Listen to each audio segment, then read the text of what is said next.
Hey moms, dads, and grandparents. This is Sandra Beck from Military Mom Talk Radio, and I know how hard it is to provide a great education for military kids.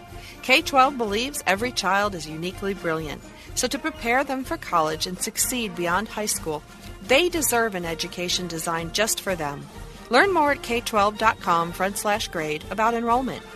A child's brilliance comes in many forms. Some are curious, others inventive, some are analytical.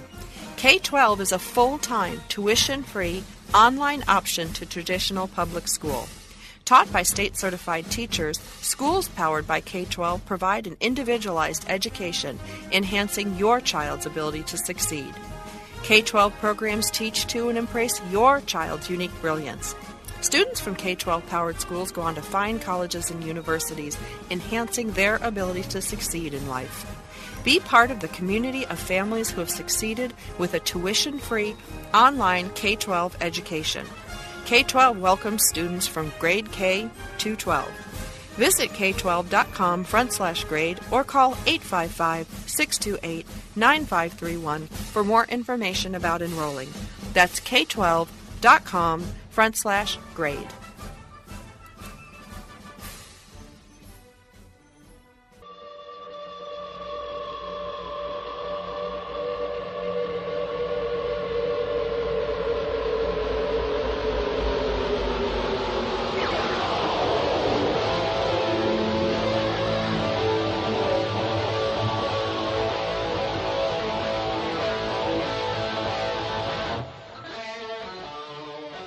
Global Broadcasting Networks presents Military Mom Talk Radio.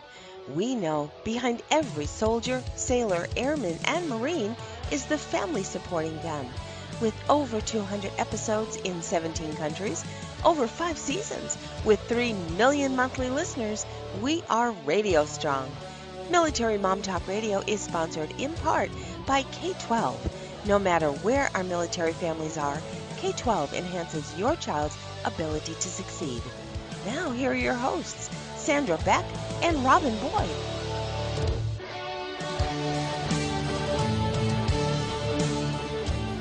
Hey, military moms, this is Sandra Beck, and I'm here with Robin Boyd, and we've got a great show today. We're going to have a really heavily intensive parenting show today, Rob, which I always enjoy. Absolutely. Boy, you're not kidding. That's why I'm so excited that we're going to bring on, Sharon Silver today because, she's a parent educator, she's a speaker, and she's founder of Proactive Parenting. And when it caught my eye, the proactive part, I thought that's the military family because everything, if you lived in a reactive state, which is you're just reacting to what's happening to you, you're going to be dead in the water every time. I think of the military cookbook that I worked on, and, we were proactive in making it small and portable and, easy to flip open, rip out the recipes, give the book away after that point. We were really proactive in a lot of these things. And so I think proactive goes naturally towards, the military lifestyle because you have to, you can't acquire a ton of stuff and then PCS move and, you have to get rid of all of it. So you really have to be proactive in a lot of the lifestyle, including parenting. Absolutely. And sometimes proactive is just planning ahead. Sometimes it means if you know that you've got a long day ahead, you've got to remember your child's pace, not necessarily your pace. Or if your child is asking you something, sometimes it means that there's something else underlying. So being proactive is being able to read between the lines beforehand. And I know Sharon's going to share an awful lot of things with us as far as rather than being reactive, because one of her books, which I think is wonderful, she has a book called, hold on, I'm trying to pull it up because I've got a couple of things on my screen. Why is yelling my go-to tool? I mean, how many, of course, we've all had our moments when we've just absolutely lost it and had to just give it our all, and they know how to push our buttons. But being proactive means that you're going to hopefully be able to determine that there's something going on a little beforehand and be able to diffuse it. I wanted to, in the chat, I had asked you if you'd seen a movie. We've just got 1 minute before the break, San. I asked you if you'd seen the movie Chef. No, I haven't seen it. And you haven't. It's a delightful movie, and I really, it's an adult movie. I got to tell you that right from the get-go. And my son asked me to watch it. Of course, my son, being an adult, he's in his 30s. But even a child who is in their 30s still needs a little parent time. And he said, Mom, let's sit down and watch a movie. And I had stuff that I had to do, but you know what? I found an hour and a half out of my day, and we made a date. And it was an extremely delightful movie, but even more special because I shared it with my son. And I was just really appreciative to have had the time. So I do want to talk more with Sharon about it. We've just got a couple of minutes. Sharon Silver is an educator, an author, a speaker, and a blogger, and she blends her certifications in parenting with research-based early childhood development and her 29 years of teaching practical parenting skills to help parents focus on raising kids, not just correcting behavior. And that's the whole game. We'll see Sharon in a moment. We've got lots more ahead. Stay with us on Military Mom Talk Radio.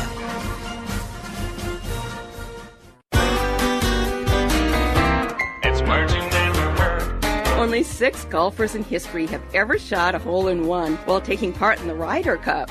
Of course, the hole-in-one isn't a phenomenon for professional golfers only. Hackers, whiffers, and foozlers get them, while some PGA Tour pros still await their first. According to Golf Digest, who has been tracking info for more than 60 years, the odds of getting a hole-in-one for a professional is 5,000 to 1 and 12,000 to 1 for the rest of us. Tiger Woods shot his first hole-in-one when he was only 6 years old, and John Elway hit a hole-in-one on his 40th birthday. Now there's a good reason to frolic gozine or celebrate.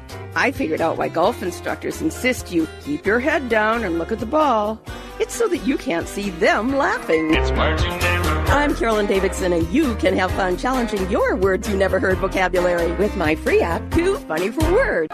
If you're ready for a big change in your work, your career, your happiness, your life, it's time for the $1 Million Mindset with Marla Tabaka. Monday afternoons at 2, 1 Central on TogiNet.com. Marla believes that with the right mindset, anything is possible. Join us as successful life coach Marla Tabaka inspires you and her clients to explore, discover, and live your dreams by developing what she calls the $1 Million Mindset. Marla will inspire you to take action on your dreams and reveal secrets to success that will help you realize your own unique power. Tune into the $1 Million Mindset for heartwarming stories with Marla Tabaka. Learn tips and tricks to building a successful business and unlock the secrets to creating a happier, more balanced life through abundant thinking and attraction power. For more information on the $1 Million Mindset, go to our website, marlatabaka.com. That's MarlaTabaka.com. It's the $1 Million Mindset with Marla Tabaka. Monday afternoons at 2, 1 p.m. Central on TogiNet.com. It's words you never heard. The traditional American breakfast, including fried egg, bacon, toast, and potatoes, must seem really heavy to the rest of the world. When my husband and I were in the Amazon, our breakfast consisted of crocodile, deep-fried piranha, and bananas. I can assure you, I ate pretty lightly. For breakfast in Russia, some people enjoy a spoonful of jam in their tea. Now that sounds yummy. What's a word for a person who loves jam? A poziwala. What's another word for weak tea? Whack-rowdy-dow. Salamagundi was originally an English dish of chopped meat, anchovies, and eggs, garnished with onions, lemon juice, oil, and condiments. Mornings at our house are too hectic to go to all that trouble for breakfast. I'm scrambling just to get some eggs on the table. It's words you never heard. I'm Carolyn Davidson, and you can have fun challenging your words you never heard vocabulary with my free app, Too Funny for Words.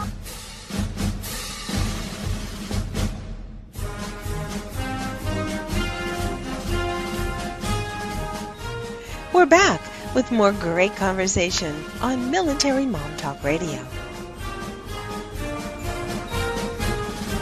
Hey, Military Moms, this is Sandra Beck, and I'm here with Robin Boyd, and this is Military Mom Talk Radio, and we serve our military families every week, Rob. We are on iTunes. We are on MilitaryMomTalkRadio.com. We are on our host station, TogiNet, every Monday, but you can pick us up 24/7 with their list of broadcasts. Now, today we're going to talk a lot about parenting. I know on Military Mom Talk Radio, we cover a lot of different topics, from post-traumatic stress to deployment to reintegration to family services. And today we're really going to talk about proactive parenting, because that's such a big part of the military prep lifestyle. And we're going to bring on Sharon Silver. And Sharon Silver is pretty neat because, she's got some books. I've read a couple of them. I've looked at them. Stop Reacting and Start Responding, and then Why is Yelling My Go-To Tool. And she's a contributor to quite a few different organizations. So she's been on Oprah. She's been on Fox News. She's been interviewed by Parenting Magazine, CNN Health. And, so I'm really happy to have an expert with us today. And, she's just such a nice person that I wish she could raise my kids, not me, some days. Hi, Sharon. I'm Sandra. That was very funny. Thank you. We aim to please. My kids don't find it funny, but I'm glad you do. I think we all want to get rid of our kids at one point or another during the process. I think that's a bit of a reality.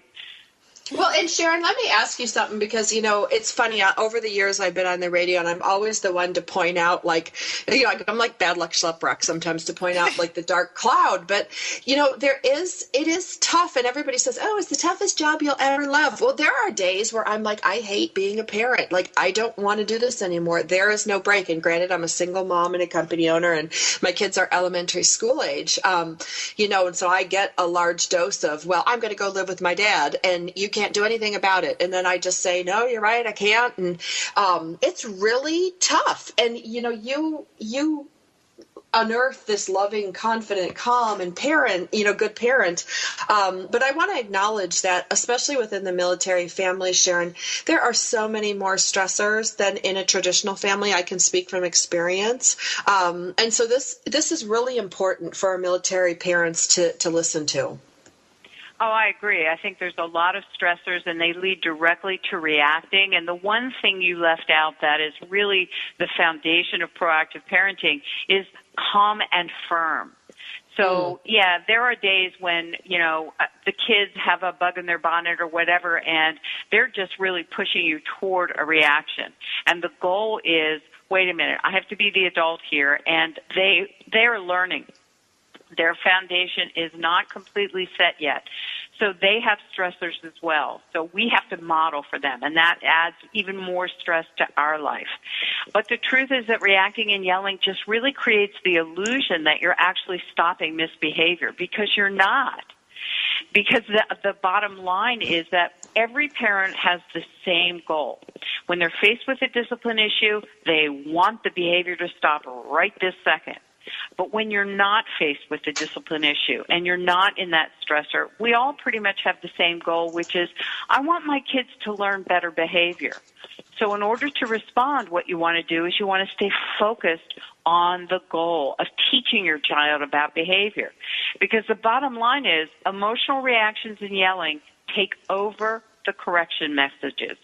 And your child just ends up focusing more on the fact that you're yelling at her and less on the correction that you're trying to make.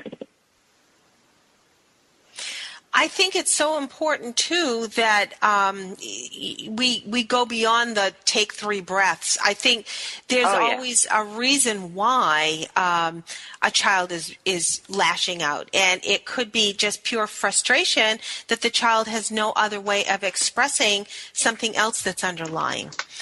And getting to the bottom of that is the biggest challenge of all. Well, I think that you've hit the nail on the head, and that is really what my focus of proactive parenting is about, and what the book Stop Reacting and Start Responding is about, is let's pull off the covers. Let's not look at the end result. The end result is the misbehavior. There's a ton going on that motivated the misbehavior, and that's where I make the statement that misbehavior is not a bad thing. It's a learning thing.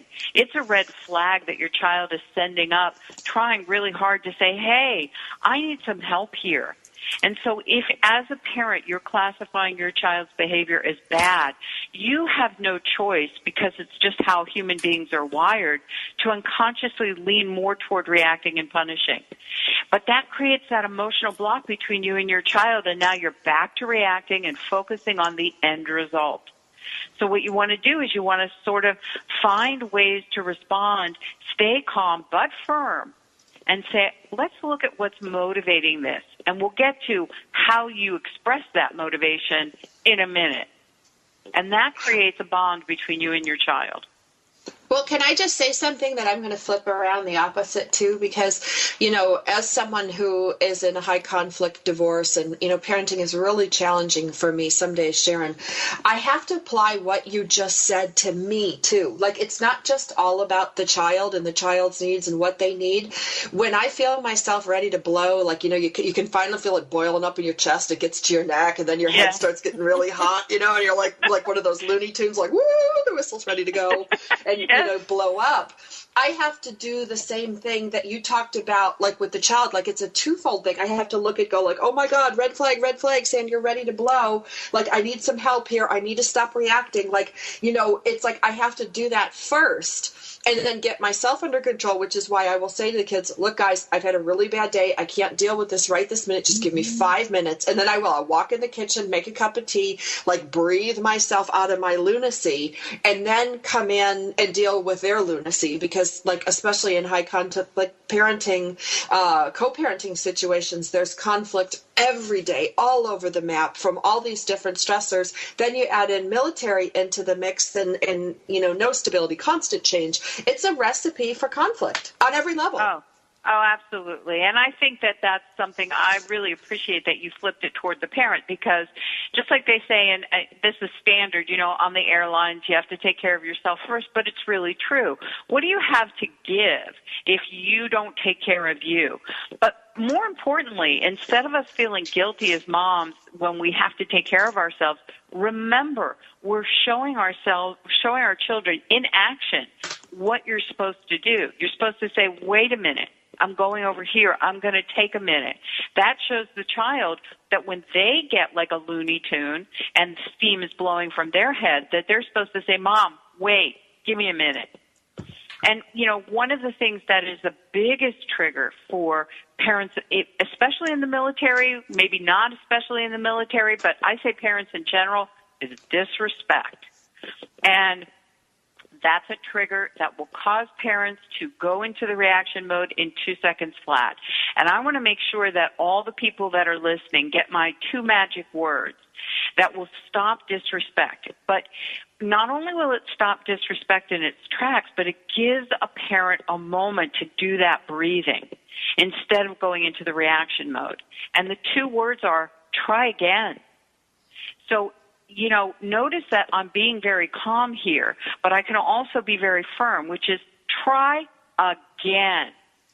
Now, my normal thing but wait a minute. Hold on. I'm going to stop you here because now I'm confused. Yeah. Am I trying again? Am I telling the kid to try again? No, you're telling your child I need to try model again. after you. Like, I'm kind of done with this stuff, so you need to show me exactly what it looks like. And if you give me the words, I will be like the dancing monkey that runs down the street and, like, does the twirl when you tell me to twirl. Because I it's like when they tell me to put on my mask first and take care of myself, Sharon, I don't know how. I have to put my mask on, but it's like when you tell me or people say, like, well, Mom, you got to take care of yourself. I've had 20 years of not taking care of myself because I've been raising kids. If I knew how to take care of myself, I would do it. So when you say try again, like show me a scenario what that looks like. I'm the smart mouth kid going, all right, Mom, you can't tell me what to do. I'm just going to call Dad and I'm going to go, I'm going to just get it from Dad.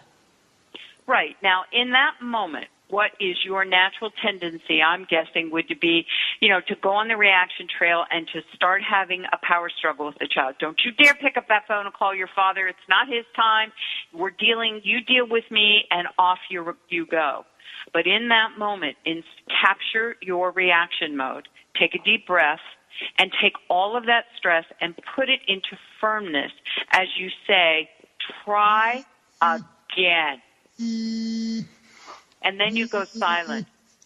And what happens is that your child really feels that silence, really feels your firmness, and goes, uh-oh, I better listen.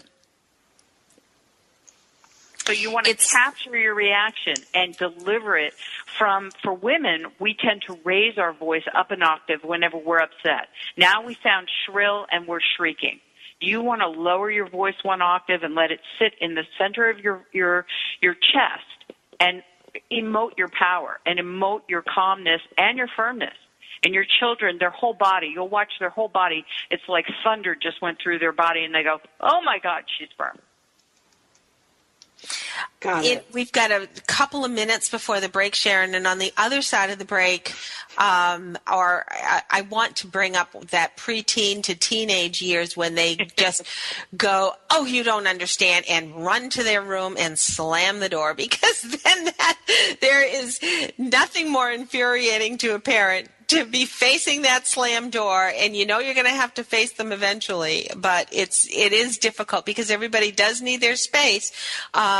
But resolving it is the bottom line, because you just can't perpetuate that. We do have to scoot out to a break. We'll be right back in just a minute. Today we're talking with Sharon Silver. She is the founder of Proactive Parenting. Her website is just that, proactiveparenting.net. I hope you'll visit it not only today, but I hope you will bookmark this so that this is your reserve. There's lots for you to find on this website. There's lots of tips. Her blog is wonderful. She's got some audio on here to listen to some of her other interviews. A wonderful resource for all of us. And we'll be right back with Sharon in just a moment on Military Mom Talk Radio.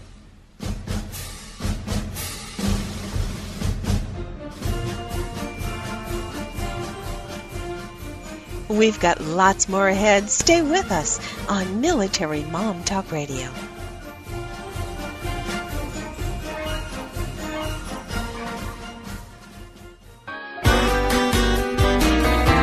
It's words you never heard. Well, the U.S. sure has experienced torrential thunderstorms, lightning, and flooding recently. Thunderstorms, otherwise known as cockeyed bobs, can be pretty scary. What's the fear of thunder and lightning called? Astrophobia. Years ago, Roy Sullivan, a Virginia Park ranger, was struck by lightning 7 different times and lived to tell about it. Lightning struck his head through his hat, set his hair on fire, and burned his eyebrows off.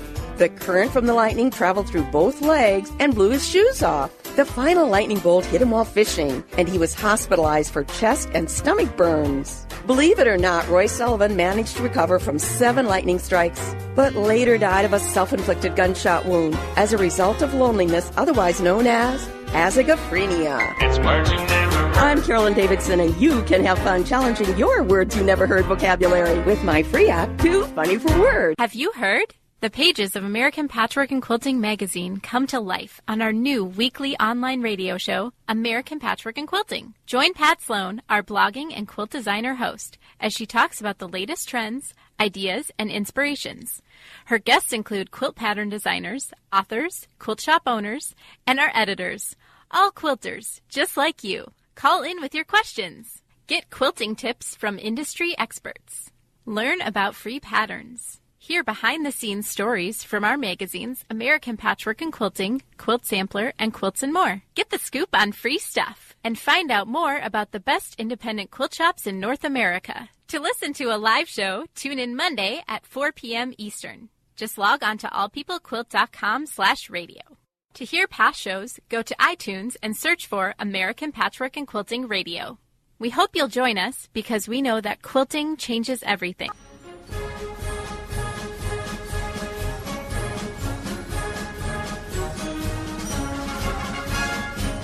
We're back with more great conversation on Military Mom Talk Radio.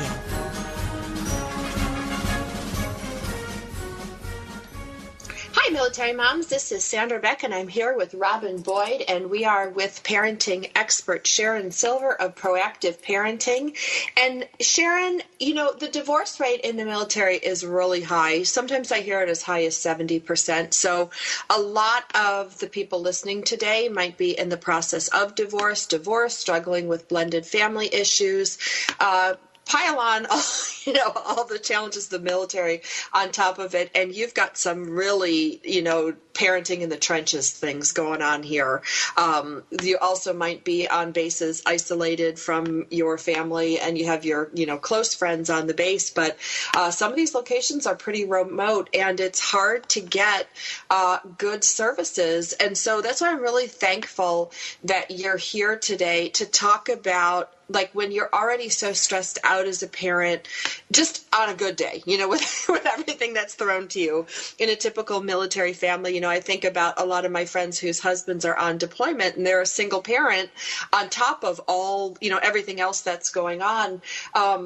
That's just, it's so much stress for the mom, especially raising the kids, taking care of everything. And then you kind of got to deal with, Sharon, when your partner goes away on deployment, you adjust, then they come back and you got to adjust again. And then you might even move to a different location while your spouse is away. So the stuff you're talking about is so vitally important. What is your best advice for parents? I mean, I think they should buy your book. I think they should sign up for your newsletter, all those things. Call you personally, I don't know, in the middle of the night, whatever you want. But how do you... Don't call me in the middle of the night, but you can set up a coaching session. Oh, yeah, that would be me. Like, Sharon, I can't do this anymore. With all that stuff going on in there, like, can you give us a language? Like, because this is one of the things I struggle with, and I know my friend down the street who's an Air Force mom struggles with the same thing, because we were talking about, like, how we're just so ready to blow with soccer season and everything going on, and then the school had a half day, and there just wasn't enough for us to go around with our kids. And what kind of languaging would you use, like, when you're ready to go sideways? Like, do you just say, kids, I need a minute? Like, I want to yell at you, but just wait.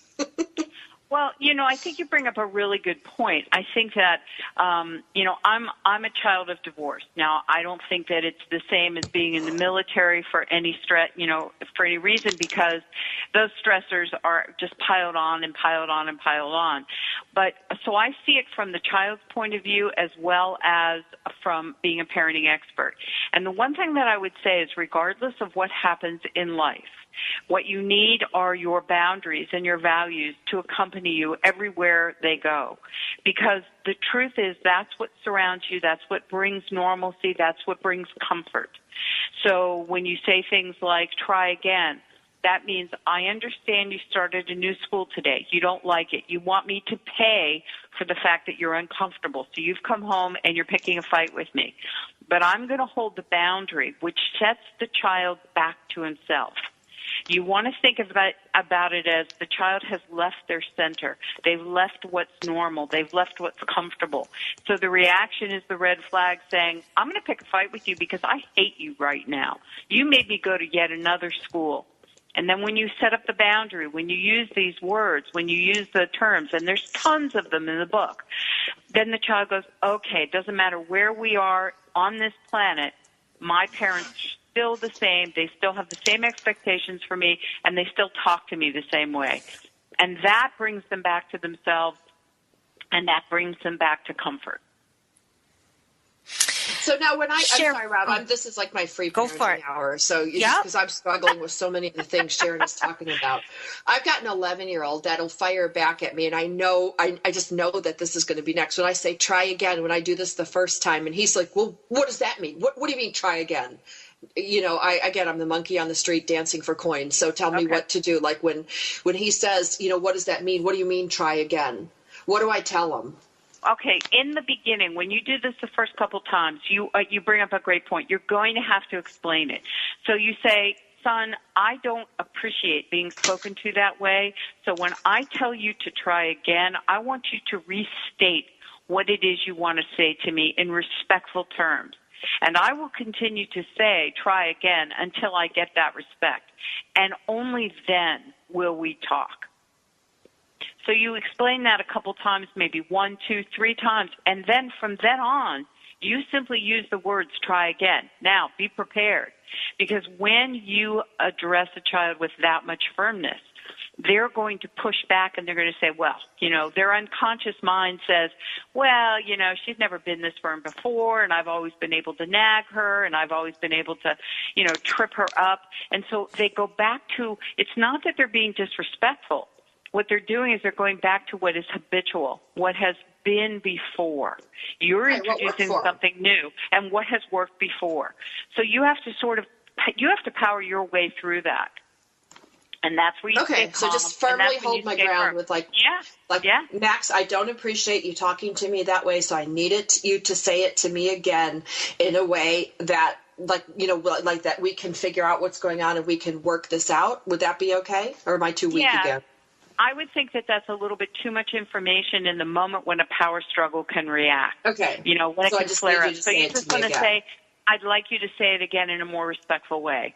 And then once the child gets it and they restate, then you say, look, I understand that you're upset. I understand that this is going on. And that, I want to talk to you about that.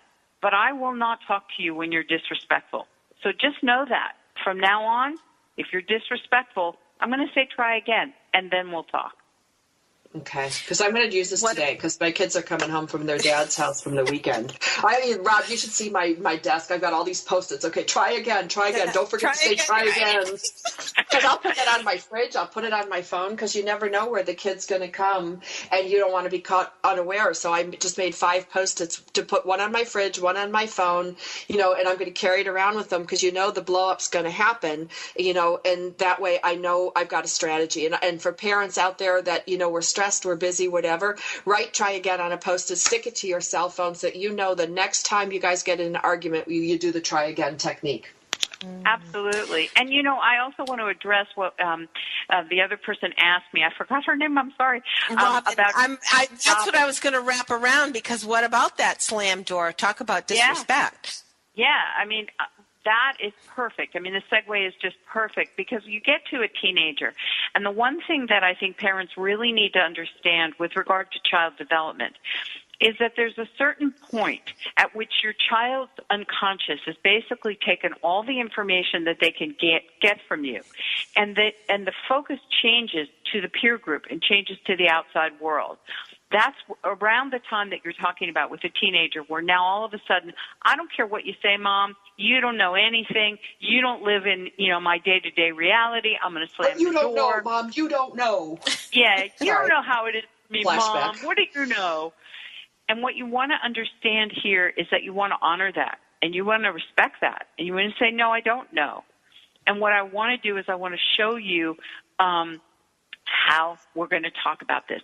We have to be able to talk openly so that I can help you find your personal triggers and how to work with this problem solving.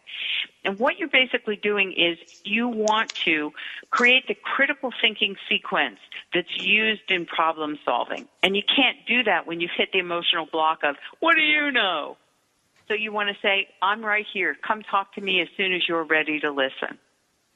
Give them back the power to come to you. You have to really understand that misbehavior is an opportunity to teach your child. So you want to ask them questions. How do you think I feel when you behave that way? How do you think I'm going to react when you behave that way? What do you think I'm going to say? And always let them know. My teenager, when I asked him, because I'm much older than you think I am, and my children are fully grown. And so when I interviewed my kids and I said, what was the one thing in the teenage years, my very favorite time of our life, that you remember? And my oldest said, I always knew that if I changed how I talked to you, I could always come back and you would listen to me. He said, my friends didn't have that. They had to be respectful no matter what was going on with them, and so they didn't feel the connection between their parents. I always knew if I changed, you would always have a door open for me. Oh. That's pretty powerful. Yeah, I'm pretty touched. It's interesting. I asked both of my adult kids yesterday, and I said, do you think I yelled a lot? And my daughter's first retort was, only when your children yelled. And I had to kind of laugh because she was saying it, but they both kind of agreed it wasn't a yelling. But then there's the other token is you don't want to be just the friend. Of course, back in the 70s, all the adults were trying to breed friends and not parents. And there's definitely a distinction between being a friend and being a parent. And you certainly want to have your children feel comfortable. And I think that was interesting in your what was the beginning of your developing this website and your whole business was after a long day that you had. Your light bulb went off when your 3-year-old pulled away from you, and all you were trying to do was to hug him, and his interpretation was that you were lashing out and we're going to spank him, and that was your aha moment. Yeah. I have lots more. We've got lots more to ask you, Sharon. We're going to be back after the break. If you've missed any of this show or any of our other shows, you're going to want to find us on iTunes. You're always welcome, and as Sandra said earlier in the show, we're at militarymomtalkradio.com. All of our broadcasts are there. You definitely want to tap into proactiveparenting.net. The blogs, the books, all of the information you need to get a better handle on your day.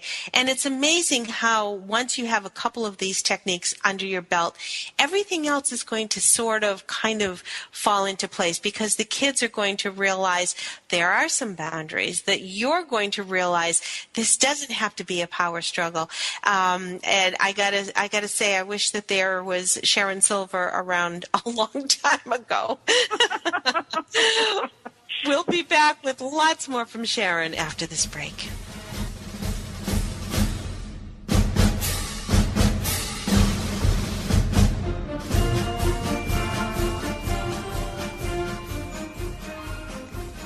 We'd love to hear from you. Check us out at militarymomtalkradio.com or find us on Twitter and Facebook. Our shows are available on iTunes anytime from 0000 hours to 23:59. For now, stay right where you are. There's more Military Mom Talk Radio after these messages.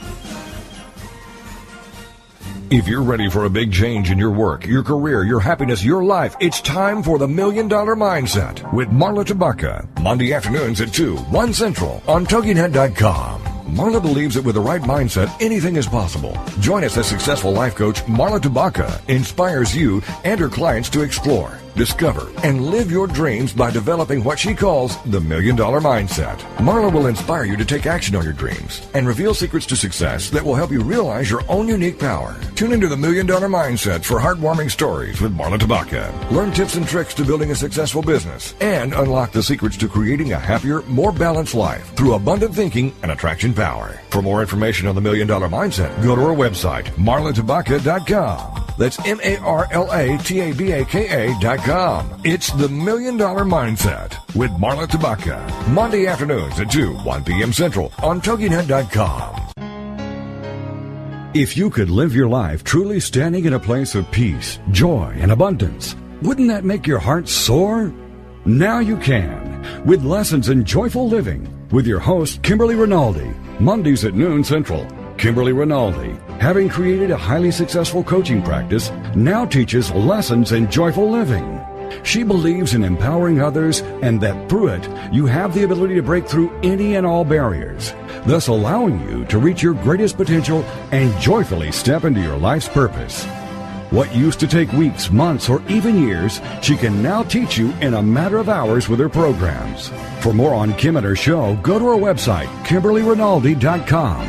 That's RINALDI.com. Then join us for Lessons in Joyful Living with your host, Kimberly Rinaldi. Hey, moms, dads, and grandparents. This is Sandra Beck from Military Mom Talk Radio, and I know how hard it is to provide a great education for military kids. K-12 believes every child is uniquely brilliant, so to prepare them for college and succeed beyond high school, they deserve an education designed just for them.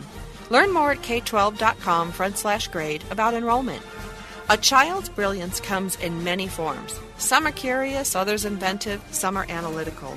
K-12 is a full-time, tuition-free, online option to traditional public school.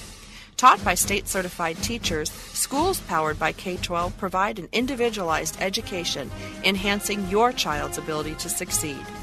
K-12 programs teach to and embrace your child's unique brilliance. Students from K-12 powered schools go on to fine colleges and universities, enhancing their ability to succeed in life. Be part of the community of families who have succeeded with a tuition-free online K-12 education.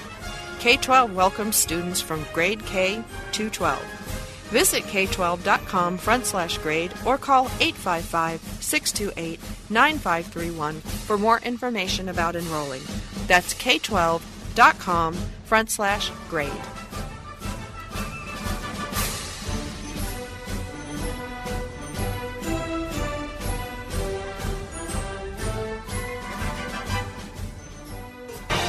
Congratulations on being the proud owner of an adorable, soft, cuddly, sweet-smelling, smiling, cooing, hungry, tired, gassy, screaming little bundle of joy. So now what? Where's the owner's manual for this thing? Where are my instructions? Right here. It's Baby and Toddler Instructions with Blythe Lipman on TogiNet.com. Infant care specialist Blythe Lipman has worked with babies for over 20 years and works extensively with new parents, providing workshops, in-home visits, tips, and daily phone calls to ease those frazzled nerves. With Baby and Toddler Instructions, you can get the advice you need on how to survive and enjoy your baby's first year. For more information on Blythe and how she can help you, go to babyinstructions.com. From 32 ways to stop a baby from crying to 14 ways to get a baby to eat and so much more. It's Baby and Toddler Instructions with Blythe Lipman on TogiNet.com.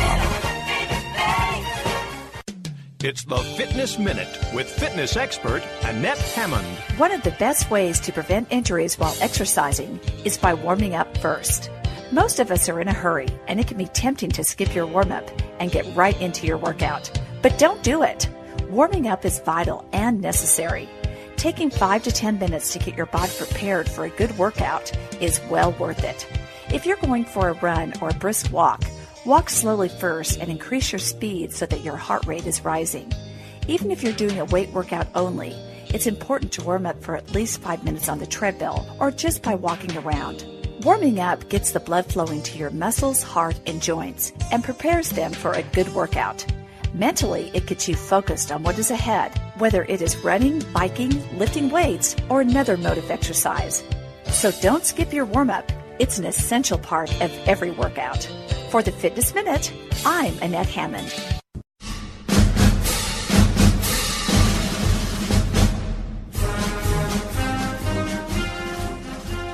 We're back with more great conversation on Military Mom Talk Radio.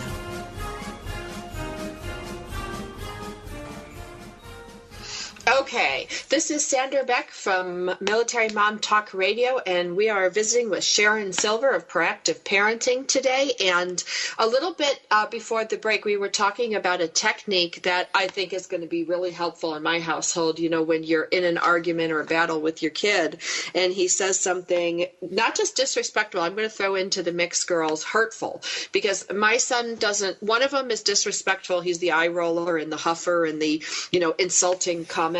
The other one is the hurtful zinger guy. And I think it'll work for both, you know, hurtful behavior or disrespectful behavior. But I wanted to ask you, Sharon, because one of my friends is listening to the show today, the one that we were talking about, you know, blowing a gasket earlier on.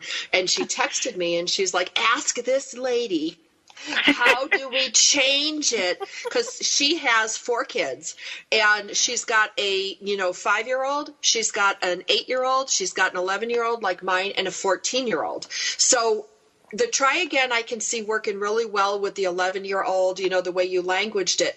How do you do it with the 5-year-old, or do you just use the same, you know what I mean? Because they're not going to get it. Like, how do you use this for smaller disrespectful? Because I'll tell you, like in the lineup, you know, like my first one at 5 was not as disrespectful as my younger one is, because he learned how to be disrespectful from his older brother. So we see that pattern of repeat behavior, you know what I mean, in the siblings.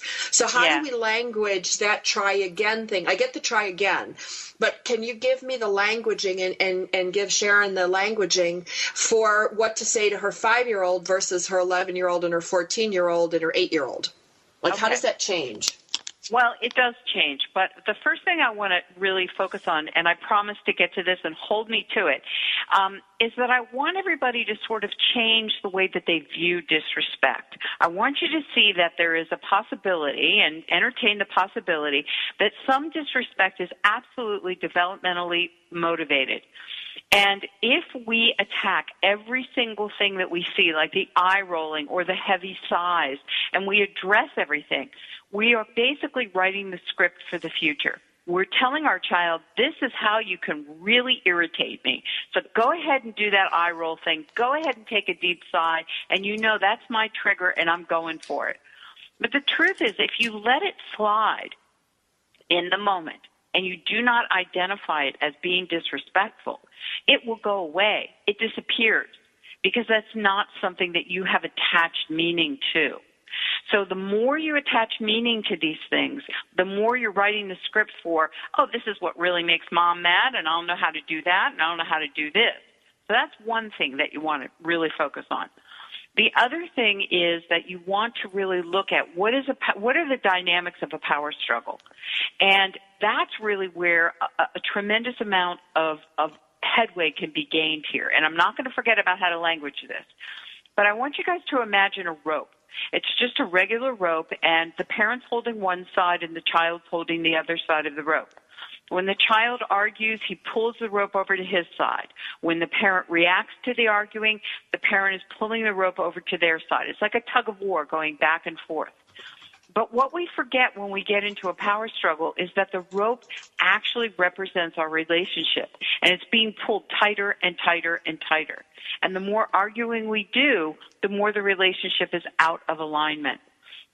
And what eventually is going to happen is that there's going to be frays in the rope, and that's our relationship. It's being damaged. So as a parent, what you want to do is you want to say, okay, so my 11-year-old does the eye roll thing. You know, he's not going to do that for the rest of his life. So I'm just going to let that go. And I'm going to say, I would prefer that you talk to me instead of tell me that you think I'm crazy by rolling your eyes. You want to drop the end of the rope, drop your end of the argument just for a moment. Because if you use the image that I've given you with a rope, if when the child pulls on that tug of rope, you drop it, there's no argument there. Now the child's going, uh-oh, I'm in trouble. That's where you gain your calm, firm stance. Okay? Now, when you have a 5-year-old, an 8-year-old, an 11-year-old, and a 14-year-old, yes, you have to change the way that you say this. For a 5-year-old, say, that's not okay. You know that's not okay. Please try again. Tell me again what you mean. With a 9-year-old, you can go right into try again. See, the rest of the kids in the family are listening to the way you address the 14-year-old. The 5-year-old is going to catch on really quickly. I have a 6-year-old nephew. He knows what try again means. He knows that Aunt Sharon is going to say, excuse me, you need to try again. And he knows that I'm firm. And he listens. And I've been doing that since he was 4. Got it. That makes a lot of sense. I think, Sharon, too, we need to talk a little bit about maybe helping parents understand how they say things so that it isn't fueling misconceptions on the child's part. On one of the blogs that you have recently posted, when a parent says, oh, why can't you keep your hair neat like your sister does, that is going to tell the kid that you're not accepting them, that right. You're actually putting up this barrier instead of saying, I like the barrette you chose today. Do you need help putting in your ponytail or whatever? Right. I think there's so many times that our lives are so busy that we forget that we need to step back and maybe have a conversation once in a while with our kids, and to maybe be careful on how we're even saying anything off the cuff. Just as I said in the beginning segment, my son asked me to watch a movie with him. He's 31 years old. We still have time to sit and talk because that's important. Yeah. Absolutely. And I think that it's like walk a mile in your child's shoes for a second here and really think about, would you appreciate somebody saying to you, oh, why can't you dress like your sister? She's always so well put together. what is that going to do to you? You're going to feel that dagger go inside. So why would you want to send that dagger to your child? I know we're busy. I know we're stressed. Believe me, I know. But that's why I wrote Stop Reacting and Start Responding, because parents have told me for so many years, would you just please write it down? So what I did is I came up with 108 different ways, different issues that parents face every single day, and ways to reframe it and take it out of the reaction mode and into the responding mode. And the compliments that I've gotten from Michelle Borba down to Parenting Magazine have all been about the conversation examples that I give in there. So it's all in there. And that's what you really want, because you do have to focus on it. There's no question about it. You have to reframe it. You have to walk a mile in your child's shoes. And I have to also say, and of course, my kids are 29 and 31. One of the things that we would often do if we watch something together, and I tried very hard to find time to watch things with my kids, I would always pause the commercials and say, how do you think this person is feeling right now, and talking about the character? Because having them be able to be objective about a character is going to give them insight on how they can react if they're then in those shoes sometime in the future. You are a brilliant mother. You took the words right out of my book, because that's one of my suggestions, is go ahead and watch the movies that you have issues with. Watch it with your child. And in there I think I have different ways that you can talk about it depending on their age, but what would you do in that situation? Wow, that looks really difficult. And the reason you do that is not only just for communication, but you want to find out what's the thinking process your child is using. Where are the gaps in their thinking? This is where you get the opportunity to teach and fill in the blanks. This is a brilliant thing to do, and I wish more parents would do it. And you have children about the same age I do, so you're a brilliant woman. Oh, yeah. You guys are brilliant. I'll be over here being the dummy going, okay, I'm in the trenches. My kids are 8 and 11. You guys have already been there, done that. So I'm here to speak on behalf of all the moms that are in the trenches right now. You're getting yourself out of the trenches, my dear, because I just encourage everybody to go to proactiveparenting.net. You're going to want to find Sharon Silver. Are you also on Amazon and everywhere else, or is Parent? Not on Amazon. We only sell the book on our website. Perfect. You can find me at Facebook and Twitter, but really you want to take a look at what's on the website, and you want to look at and read my blog, because there's a tremendous amount of tips on the blog. And let me know what you think about it. But I will say to Sandra, hindsight is 20/20. Trust me, I was exactly where you were. There's a reason why I do what I do, because it's difficult. And there's no perfection in parenting. I was not a perfect parent. My kids were not perfect. And that's why I know what I'm talking about, because I've been in the trenches. I've had the doors slammed in my face, and I was a screamer.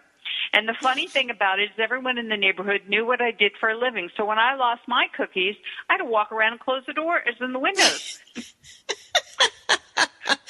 That's the hardest part, I think. Oh, she's the parent expert, but listen to her. We all lose our cookies, people. We all do it. And I don't think there's anything wrong in the calm after the storm in saying, I really had a hard time, and I'm really feeling that we need to talk about this. I truly feel that kids need to understand that parents can have difficulties and how we can work through it together. So, Sharon Silver. My favorite comment is, doing something wrong is how you learn to do something right. So when parents do something wrong, they're showing their children how to do it better the next time. That's wonderful. Sharon Silver, thank you for being our guest today. What a wonderful opportunity to have shared this hour with you. Please, everyone, we wish you to visit proactiveparenting.net. And as she said, that's the place to find her books. That's the place to find her blog, which is a plethora of information. You will certainly have a breath of fresh air, and your children will certainly be breathing that air as well, because there's peace in the future. I promise you. Have a great week. Thank you. Thank you, ladies.